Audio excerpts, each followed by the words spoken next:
এক মহিলা আহলে কোরআন হজ করতে উমরা করতে গেছে মহিলাদেরকে নিয়ে, 60 জন মহিলাকে নিয়ে গেছে। উমরা করার পরে সবার মাথা কামাই দিছে। কি করেছে? কামাই দিছে। বাড়িতে আসছে, কিরে চুল কই? তো বলছে আল্লাহ তো কোরআনে বলে দিছে মুহাল্লিকিনা রুসাকুম মুকাসসিরিন, কোরআনের আয়াত। চুল কি করতে হবে? নাড়া করতে হবে। কি করতে হবে? নাড়া করতে হবে। তখন বলছে আরে নাড়া করে পুরুষরা তোমরাই কাজ করেছো কেন? বলছে কোরআনে পুরুষ আর নারী পার্থক্য করা হয়নি। বুঝেছেন? এবার কোরআন কি বুঝেছে। আমাকে ফোন দিয়ে বলছে জিজ্ঞেস করেন যে ভাই ওরা তো কোরআনের আয়াত দিয়ে দলিল দিচ্ছে। তা আমি বললাম যে এটা তো অল্প ব্যাতে সোজা হবে না। আমি বললাম যে এহরাম পরেছিল কি জিজ্ঞেস করেন তো। বুঝেছেন? যারা হাজ করেছেন উমরাও জানেছেন। এবার আপনার ওয়াইফ কি এহরাম পরেছিল?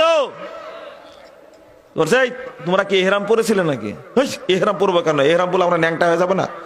ওরা পুরুষরা পরবে। ও জায়গা মতো পুরুষরা, তাই না? মহিলারা যদি 2টা কাপড়ে এহরাম পরে আর যদি এইটা খুলে যদি তওয়াফ করা শুরু করে কি অবস্থা দাঁড়াবে বলেন তো দেখি। নাউজুবিল্লাহ। তখন বলছে যে না আমরা এহরাম পরিনি।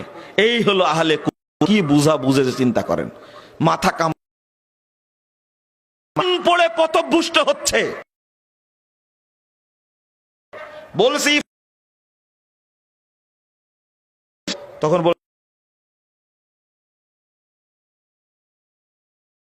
সিয়ামা ইলাল লাইল, সিয়াম পূর্ণ করো রাত পর্যন্ত। রাত এখনো হয়নি, কেবল সূর্য ডুবছে। বুঝেছেন কথা? খালোই না তো কখন করবা? আরো 45 মিনিট পরে, সূর্য ডোবার 45 মিনিট পরে যখন রাত হবে তখন কি করবে? ইফতার করবে। কি ডান্ডা মারার দরকার চিন্তা করেন আপনি। খালোই না আমার সাথে। আমি বললাম রাত বলতে তুমি কি বুঝো? রাত বলতে রাত। বলছে কি রাত বলতে রাত অন্ধকার? আরে বেকুব, রাত কোনটা? আল্লাহ রাব্বুল আলামিন মাগরিবকেও রাত বলেছেন, এশাকেও রাত বলেছেন, আতেমাকেও রাত বলেছেন। যখন উটকে রাত্রে খাওয়ানো হয় এটাকে আতেমা বলা হয়, সেটাও রাত। এশাটাও রাত। এশাইল আখেরা, এশার শেষ টাইমটাও রাত। শাতরুল লাইল, অর্ধরাত্রিও রাত।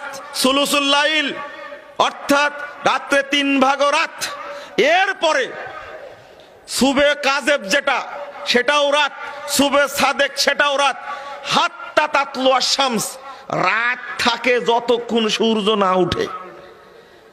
রাত পর্যন্ত যে বলেছে তোমাকে সূর্য উঠার আগ পর্যন্ত ইফতার করতে পারবা না। এবার কি হবে? তো সাহারি খাবে কখন?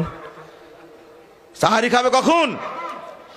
আল্লাহর নবী আমার আপনার ব্যাখ্যা দিয়েছে কত সুন্দর। 1954 নম্বর হাদিস, রাসূল সাল্লাল্লাহু আলাইহি ওয়াসাল্লাম বলেছেন আকবালাল লাইলু মিন হাহুনা ওয়া আদবারান নাহারু মিন হাহুনা। রাত্রির আগমন ঘটে পূর্ব দিক থেকে, পশ্চিম দিক থেকে দিন বিদায় নাই। ফাইদা গরাবাতিশ শামস ফাকাদ আফতারাস সায়েম, যখন সূর্য ডুববে তখনই সায়েম ইফতার করবে। বলুন আলহামদুলিল্লাহ। মাগরিবটাও রাত, এই ইলম জানা নাই। বন্ধুরা আমার, কোরআন বুঝতে গিয়ে আহলে কোরআনরা আজকে শেষ হয়ে গেছে। যুবকদের মধ্যে বহু যুবক আজকে বলছে হাদিস মানা যাবে না, শুধু কোরআন মানতে হবে। এই শিক্ষিত যুবকগুলো আহলে হাদিস ছেলেদেরকে পথভ্রষ্ট করার জন্য মাঠে নামছে। বারাকাল্লাহ ফিক। আশ্চর্য। আপনারা সচেতন থাকেন। মানহাজুস সালাফ, সালাফ মানে কি? 2652 নম্বর হাদিস সহিহ বুখারীর মধ্যে এসেছে, আল্লাহ রাসূল, সাহাবায়ে কেরাম, এই যুগের এবং তাবেঈনে কেরাম, তাবেঈনে ইজাম, এই 3 যুগের সৎ ব্যক্তিগণকে বলা হয় কি? সালাফ। মনে থাকবে? তাহলে আমরা কাদের মানহাজ মানি? সালাফদের। মনে থাকবে? আল্লাহু আকবার। আপনারা বুঝার চেষ্টা করেন।